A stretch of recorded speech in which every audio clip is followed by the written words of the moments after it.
സൗദിയിലെ യാംബുവിൽ ഇത് പൂക്കളുടെ ഉത്സവകാലം. 11ാമത് പൂമേളയെ വലിയ തോതിലാണ് ആസ്വാദകർ വരവേൽക്കുന്നത്. ഏറ്റവും വലിയ പൂപ്പരവതാനിയും അതോടൊപ്പം പൂമ്പാറ്റകളുടെ ഒത്തുചേരലുമാണ് ഇത്തവണ മേളയുടെ മറ്റു പ്രത്യേകതകൾ.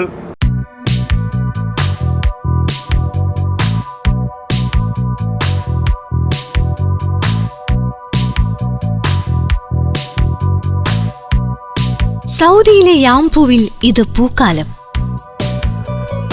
പിന്നിട്ട 11 വർഷമായി യാംബുവിലെ ഈ പൂമേള. എല്ലാ തവണയും എന്തെങ്കിലും പുതുമ കൊണ്ടുവരാനും മേളയുടെ സംഘാടകർ ശ്രദ്ധിക്കുന്നു. ലോകത്തെ ഏറ്റവും വലിയ പുഷ്പ പരവതാനിയും ബട്ടർഫ്ലൈ ഗാർഡനുമാണ് ഇത്തവണ മേളയുടെ പ്രത്യേകത. 10-25 വർഷത്തോളമായി യാംബുവിൽ ജീവിക്കുന്ന ഞങ്ങളെ സംബന്ധിച്ചിടത്തോളം സൗദി അറേബ്യയുടെ വിവിധ ഭാഗങ്ങളിൽ നിന്നുകൊണ്ട് നമ്മുടെ ആളുകൾ ഇങ്ങോട്ട് വരുന്നു, ഇത് കാണാൻ വരുന്നു എന്നത് ഞങ്ങൾക്ക് വളരെ സന്തോഷമുള്ള കാര്യമാണ്. ഏകദേശം ലോകത്തിലെ ഏറ്റവും വലിയ പുഷ്പ പരവതാനി സൗദി അറേബ്യയ്ക്ക് സ്വന്തമാണ്, ഗിന്നസ് ബുക്കിൽ സൗദി അറേബ്യയ്ക്ക് സ്വന്തമാണ് എന്ന് പറയുമ്പോൾ അത് യാംബുവിലാണ് എന്ന് പറയുമ്പോൾ ഞങ്ങൾക്ക് വളരെ സന്തോഷമുണ്ടാക്കുന്ന മറ്റൊരു കാര്യമാണ്. യാംബു റോയൽ കമ്മീഷനാണ് ഫ്ലവർ ആൻഡ് ഗാർഡൻ ഫെസ്റ്റിവൽ സംഘാടകർ. ഏപ്രിൽ 7 വരെ മേള നീണ്ടു നിൽക്കും. 16,000-ലേറെ ചതുരശ്ര മീറ്ററിൽ ഒരുക്കിയ ഈ പുഷ്പ പരവതാനിയെ വെല്ലാൻ അടുത്തൊന്നും ആർക്കും എളുപ്പമാകില്ല. പല നിറങ്ങളിലുള്ള 14 തരം പൂക്കളാണ് പരവതാനിക്കായി ഉപയോഗിച്ചത്. മൊത്തം 18 ലക്ഷം പൂക്കൾ. റോയൽ കമ്മീഷന് കീഴിലുള്ള നഴ്സറിയിൽ തന്നെ നട്ടുപിടിപ്പിച്ചതാണ് പൂക്കൾ. നീണ്ട കഠിനാധ്വാനം തന്നെ വേണ്ടിവന്നു ഗിന്നസ് വേൾഡ് റെക്കോർഡിൽ ഈ പുഷ്പ പരവതാനിക്ക് ഇടം ലഭിക്കാൻ. മരുഭൂമിയുടെ ശക്തി സൗന്ദര്യം തന്നെയാണ് ഇതിൽ പ്രതിഫലിക്കുന്നതും. By 16,132,000 square meter.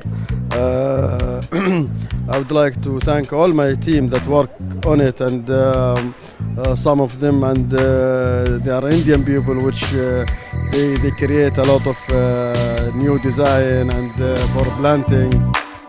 സൗദിയിൽ ആദ്യമായി ഒരുക്കിയ ബട്ടർഫ്ലൈ ഗാർഡൻ. യാംബുവിലെത്തുന്ന സ്വദേശി കുടുംബങ്ങൾക്കും കുട്ടികൾക്കും ഇത് നൽകുന്ന ആഹ്ലാദം ചെറുതല്ല. അപൂർവ ഇനം പൂമ്പാറ്റകളെ അടുത്തു കാണാൻ സാധിച്ചതിന്റെ ത്രില്ലിലാണ് കുട്ടികൾ. മുതിർന്നവരും അതേ കൗതുകത്തിൽ തന്നെ. പൂമ്പാറ്റകൾക്കൊപ്പം സെൽഫി എടുക്കാനുള്ള ആവേശം. കോസ്റ്ററിക്ക, താൻസാനിയ, ഫിലിപ്പൈൻസ് എന്നീ രാജ്യങ്ങളിൽ നിന്ന് കൊണ്ടുവന്ന 7 ഇനം ചിത്രശലഭങ്ങളാണ് ഗാർഡനിലുള്ളത്. പൂമ്പാറ്റകളുടെ ജൈവ വൈവിധ്യം അടുത്തറിയാനും അവസരമുണ്ട്. There are a lot of butterflies here. It is around 3,000 of butterflies. Every day we are bring up to 300 different type of butterflies. പൂമ്പാറ്റകളെ അടുത്തറിയുക, ഒപ്പം പ്രകൃതിയുടെ വൈവിധ്യം തിരിച്ചറിയുക. അതിനുവേണ്ടിയാണ് ബട്ടർഫ്ലൈ ഗാർഡൻ ഒരുക്കിയതെന്ന് സംഘാടകർ പറയുന്നു. We have asked some people, they said we never seen a butterfly near to us like this. We have seen the color of the butterfly. We carry them, we took photo with them. So it's a really fantastic relationship from the people, especially kids. പുഷ്പമേളയിലേക്ക് പ്രവേശനം സൗജന്യം. എന്നാൽ butterfly മേളയ്ക്ക് പ്രവേശന fees നൽകണം. പക്ഷേ സന്ദർശകർക്ക് ഒരു കുറവുമില്ല. ഇത്രയും ജനക്കൂട്ടത്തെ ആകർഷിക്കാൻ തരത്തിൽ എല്ലാ കൊല്ലവും സംഘടിപ്പിക്കുന്ന ഈ പരിപാടി വളരെ നല്ല രീതിയിൽ കാണുവാനും ആസ്വദിക്കാനും സാധിച്ചു. നൈസർഗിക സ്വഭാവത്തിലുള്ള ആവാസ വ്യവസ്ഥ ഒരുക്കിയാണ് പൂമ്പാറ്റകളുടെ സംരക്ഷണം. വംശനാശം സംഭവിക്കുന്ന ചിത്രശലഭങ്ങളെ സംരക്ഷിക്കേണ്ടതിന്റെ പ്രാധാന്യവും സംഘാടകർ ഓർമ്മിപ്പിക്കുന്നു. വളരെ മനോഹരമായിരിക്കുന്നു. എങ്ങനെ പറയാം, ഞാൻ തനിച്ചല്ല വന്നിരിക്കുന്ന എൻ്റെ സുഹൃത്തുക്കളെല്ലാവരും ഇവിടെ ജിദ്ദയിൽ തന്നെ ഉണ്ടായിരുന്ന എല്ലാ സുഹൃത്തുക്കളും, മക്കത്തുള്ള സുഹൃത്തുക്കളും, ഞങ്ങളൊരു 5-6 ഫാമിലി ഒരുമിച്ചാണ് വന്നത്. അവരും കുറേ നാളെത്തിയിട്ട് ഇപ്പോഴാണ് വരുന്നത്. എല്ലാവർക്കും വളരെ ഇഷ്ടപ്പെട്ടു. പൂക്കളുടെയും പച്ചപ്പിന്റെയും വൈവിധ്യ കാഴ്ചകൾ.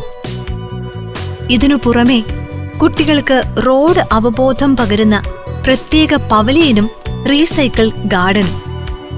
കലാപരിപാടികൾ കൂടി ചേരുമ്പോൾ യാംബുവിലെ ഈ മേളയ്ക്ക് എന്തെന്നില്ലാത്ത അനുഭൂതിയാണ്.